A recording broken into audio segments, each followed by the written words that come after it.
খুব ঠান্ডা, খুব ঠান্ডা। এই ঠান্ডার মধ্যে একটু গরম গরম না খেলে কি হয়? চলেন চলে যাই, আমরা কোনো কিছু একটু বানিয়ে নিই। সেটা এখন বানাবো সুজি পিঠা। এখানে নিয়ে নিলাম দুধ, ডিম আর চিনি।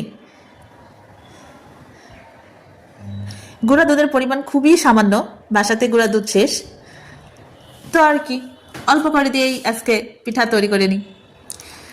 চিনিগুলো ভালো করে মিক্স করে নিতে হবে ডিমের মধ্যে, ভালো করে অনেকক্ষণ ধরে ফেটে ফেটে একটা ব্যাটার তৈরি করে নিতে হবে। দিয়ে দিলাম সুজি।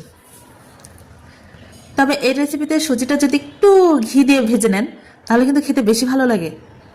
আমার সময় কম, সময় কম মানে একটু ব্যস্ততা আছে, তার মধ্যে আবার নাস্তা বানাতে হবে, তা আমি আর ভেজে নিতে পারলাম না, শর্টকাটে বানিয়ে নিচ্ছি।